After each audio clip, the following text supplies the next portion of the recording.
अवधूत चिंतन श्री गुरुदेव दत्त श्री स्वामी समर्थ स्वामी सेवा मार्ग या माझ्या यूट्यूब चॅनलमध्ये आपल्या सर्वांचं खूप खूप मनापासून स्वागत आहे. आज आहे अमावस्या आणि अमावस्या ही कालपासून सुरू झालेली आहे. काल 6:18 सुरू झालेली आहे, तर आज 2:45 वाजेपर्यंत ही अमावस्या आहे.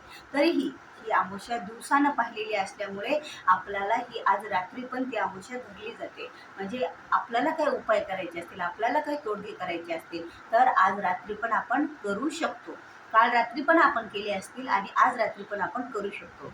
बघा, काही अशी तोडगे आपल्याला करायचे असतात, अशी उपाय करायचे असतात की ज्या उपायामुळे आपल्या घरातील जी निगेटिव्ह ऊर्जा असते ती आपल्याला बाहेर काढायची असते. म्हणजे बघा, आपल्या घराला नजर दोष लागतो कोणाचा, आपल्या घरामध्ये कोणाचे वाईट आता शब्द आपल्या घरामध्ये जर कोणी बोललेले असतील येऊन आपल्याला, किंवा आपल्या घरातल्या घरातच काही कटकटी भांडणे वादविवाद झालेले असतील, असं ही जी ऊर्जा आपल्या घरामध्ये दडलेली असते, त्यामुळे आपले बरेचसे कामं हे होत नसतात आणि बरेचसे कामाला विलंब लागत असतो आणि बरेचसे कामापासून आपण वंचित राहतो. म्हणजे आपल्या यश प्राप्ती होत नाही, धनप्राप्ती होत नाही, लक्ष्मी प्राप्ती होत नाही. आपण किती जरी सेवा केला तरी ही वाईट ऊर्जा अगोदर आपल्याला बाहेर काढायची असते आणि ही वाईट ऊर्जा बाहेर काढण्यासाठी, नकारात्मकता घरातली बाहेर काढण्यासाठी अमावस्या हा विशेष महत्त्वाचा दिवस समजला जातो. मग या अमावस्येच्या दिवशी अशा काही सेवा करायच्या की ज्यामुळे आपल्या घरातील ही वाईट ऊर्जा बाहेर जायची. आता एक खूप प्रभावशाली, अति उच्च कोटीची प्रभावशाली सेवा आहे बघा.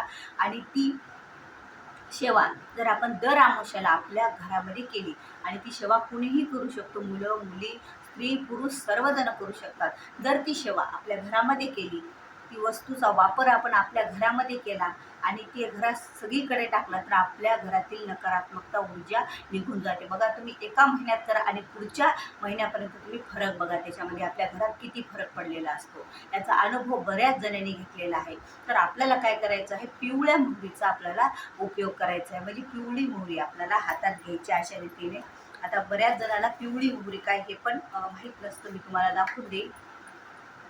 बघा, ही अशी पिवळी मोहरी असते आणि ही पिवळी मोहरी आपली जी आपण जी फोडणीला टाकतो, आपल्या स्वयंपाकामध्ये वापरतो, ती म्हणजे काळी मोहरी आणि ही म्हणजे आपली पिवळी मोहरी. तर ही पिवळी मोहरी आपल्याला अशी हातात घ्यायची, अशी घ्यायची, अशी मोठं अशी दाबून धरायची आणि आपल्याला 11 वेळा वल्गा सुक्त म्हणायचं. बघा, आता वल्गा सुक्त कशामध्ये असतं, वल्गा सुक्तम आहे याच्यामध्ये, आपल्या नित्यसेवामध्ये आहे बघा. वल्गा सुक्त हे 11 वेळा म्हणायचं.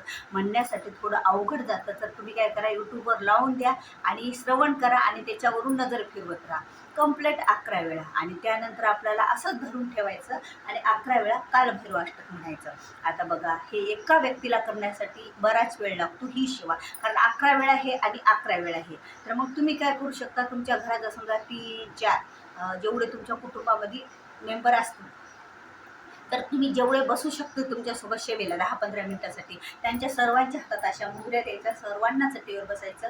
जे वाचतं त्यांना समोर बसायचं, जे वाचणार आहे त्यांनी, आणि सर्वांनी असे पकडून ठेवायचे सगळ्यांच्या हातामध्ये अशा मोहऱ्या आणि वल्गा सुक्त वाचन करायचं. आता बघा, तुमच्याकडे व्यक्ती जर 4 बसले, तर तुम्ही 3 वेळा जरी वाचन केलं तरी तुमचं 11 वेळा होऊन चालेल. म्हणजे 12 वेळा जरी झालं तर त्यात 11 वेळा हे होऊनच चाललंय ना.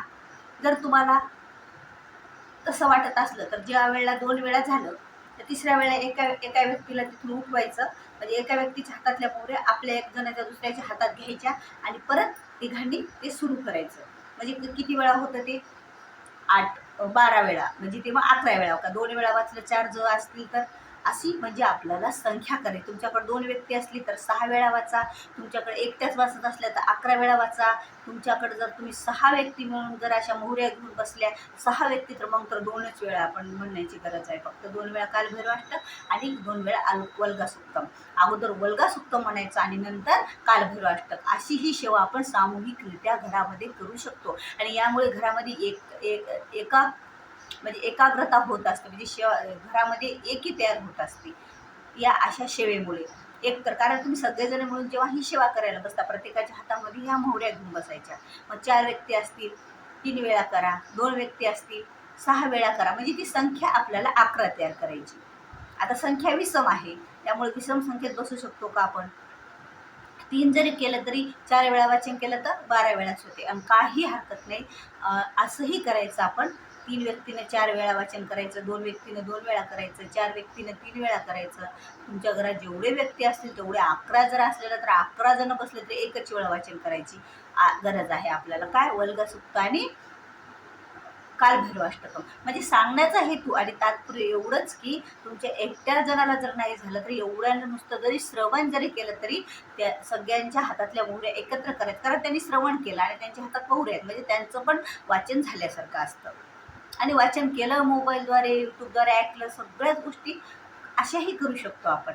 मग त्या मोहऱ्या सर्वांच्या आपण काय करायच्या, जेव्हा हे झालं वल्गा सुक्त मंत्र आणि म्हणणं आणि कालभैरवाष्टक 11 वेळा, म्हणजे किती जण बसू, मग सगळ्यांच्या मोहऱ्या म्हणजे संख्या फक्त आपल्याला 11 करायची, अशा पद्धतीने बसवा. मग सगळ्यांच्या मोहऱ्या एकत्र आपल्या हातामध्ये जमा करायच्या आणि प्रार्थना म्हणायची आणि प्रार्थना म्हणल्याच्या नंतर सगळ्या घरामध्ये त्या मोहऱ्या आपल्याला टाकायच्या. फक्त आपली वॉशरूम सोडून म्हणजे आपली टॉयलेट बाथरूम सोडून बाकीच्या सर्व घरात आपण त्या मोहऱ्या टाकू शकतो अशा. नंतर त्या मोहऱ्या सोडायच्या एखाद्या प्लेटात वगैरे आपण घ्यायच्या आणि 2-2, 4-4 दाणे प्रत्येक अशा कोपऱ्यामध्ये असं टाकत राहायचं आपण. आणि काहीच नाही, मग त्याला काहीच हरकत नाही, त्या झाडण्यात गेल्या तरी काही हरकत नाही, त्या तशाच राहिल्या तरी काही हरकत नाही, कारण आपल्या घरातील ती ऊर्जा बाहेर काढण्यासाठी. मग त्याचा कुठलाही विचार नंतर करायचा नाही, एकदा टाकून द्यायचा. आणि विशेष आता बघा प्रश्न काय पडलेला असतो की आम्ही किरायाच्या घरात राहतो, मग आम्ही करायची का नाही ती सेवा? पण तुम्हाला सांगू का, किरायाचं घर तुम्ही किराया देऊन तिथं एवढ्या रूम तुम्ही केलेले असता, तुम्ही तिथं राहिलेले असता, त्याचा किराया तुम्ही दिलेला आहे, त्यामुळे तेवढ्यापुरती मालकी ही तुमची असते त्या घरावर. आणि त्या घरामध्ये तुमचे काही चांगले कामं होणार असतात, तुमच्या काही चांगल्या घटना घडणार असतात, तुमचे रिझल्ट लागणार असतात. आणि त्या घरामध्ये जर नकारात्मक ऊर्जा असेल तर मग आपल्यावर त्याचा प्रभाव पडेल का नाही? मग जेवढी तुमची जागा आहे, म्हणजे जेवढी तुम्ही किरायाला रूम केलेलं आहे त्याच्या बाहेर एकही दाणा टाकायचा तेवढं तुम्ही टाकू शकता, काहीही हरकत नाही. कारण स्वतः मी पण ते केलेलं आहे, बऱ्याच जणांनी करू शकता. कारण किरायाच्या रूममध्ये सुद्धा आपण टाकू शकतो.